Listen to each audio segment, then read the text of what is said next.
Bravo à tout le conseil municipal, Monsieur le maire, pour avoir traversé cette épreuve qui touche Sainte-Julienne, la perte de l'hôtel de ville.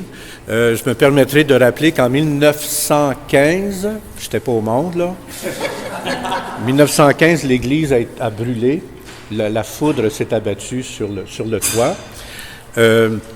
Les gens du temps ont construit une chapelle temporaire qui est devenue une école à la place de Notre-Dame de Fatima, qui est devenue maintenant la salle des loisirs sur la rue Massé, à côté de la bibliothèque.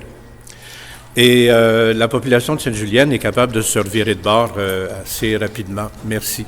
Merci à vous tous d'être là ce matin. Je viens tout simplement vous demander votre aide pour être capable de recueillir des fonds pour réparer la toiture de l'église.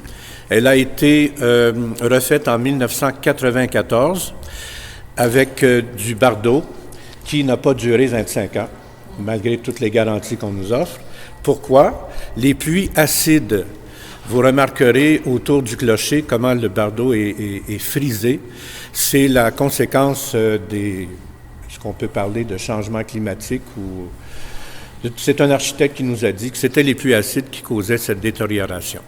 Alors, nous avons reçu, comme vous le savez, une subvention du Conseil québécois du patrimoine religieux à la condition d'installer une tôle à la canadienne, c'est-à-dire des petits feuillards carrés qu'on met un après l'autre. Ce qui fait gonfler la facture, évidemment, mais ce qui va permettre au toit de durer au moins, minimum, 100 ans et non pas 22 ans. Nous avons une liste d'activités. Il va y avoir une assemblée générale des paroissiens le 24 avril pour adopter une résolution d'appui au projet de réparation du toit. Les coûts de réfection sont de 400 000 $ maximum, 350 000 minimum. Nous avons une subvention de 280 000 $ qui nous a été accordée. Alors, nous prévoyons différentes activités et je vous demanderai de choisir une activité que vous aimeriez ou bien de suggérer une activité de financement que vous pourriez patronner en faveur de la réfection de l'Église. Alors, nous avons 120 000 $ à recueillir. Nous avons déjà commencé à recueillir des dons et nous espérons pouvoir compléter le tout d'ici la fin de l'été de cette année.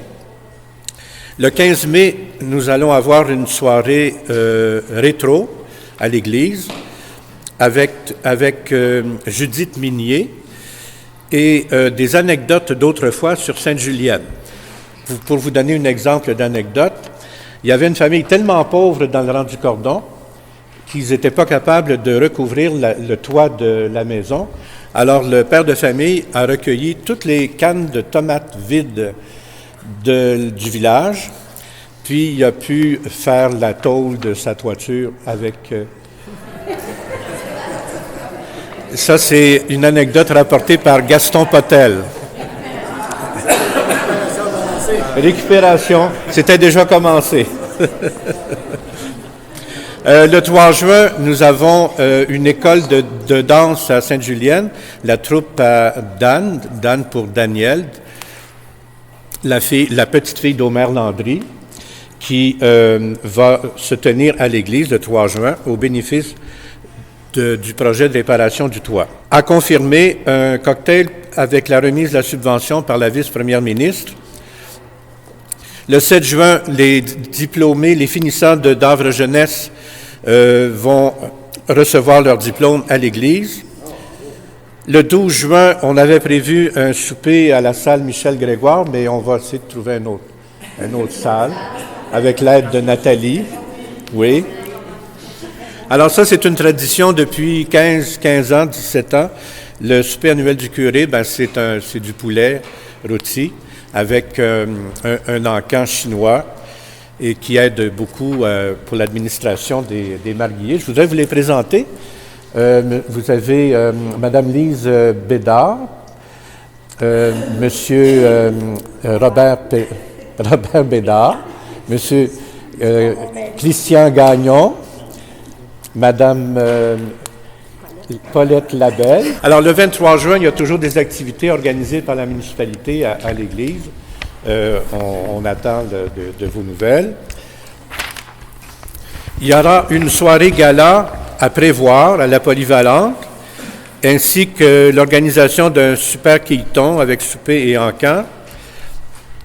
Le 14 août, on aimerait pouvoir réunir les familles bâtisseurs de Sainte-Julienne pour une messe à l'église à 10h30 le 14 août, qui est en même temps la fête de l'Assomption et des Acadiens. Les Acadiens ont été les pionniers pour bâtir cette paroisse. Et le 2 octobre, une messe qui m'a été demandée par des gens qui font partie d'Entraide et Amitié, une messe avec bénédiction des animaux de compagnie à l'église à 10h30 le 2 octobre. Alors, c'est une liste d'activités qui vous est proposée. Si vous avez une activité qui vous plaît, que vous pourriez peut-être prendre sous votre aile, moi je l'apprécierais, ainsi que les marguilliers. Si vous avez d'autres choses à proposer, nous sommes ouverts. Notre objectif, c'est de recueillir 120 000 $ d'ici la fin de l'été pour que l'Église ait son toit qui va durer au moins 100 ans et qui bénéficiera à nos petits-enfants à ce moment-là. Je vous remercie beaucoup. Si vous avez des questions...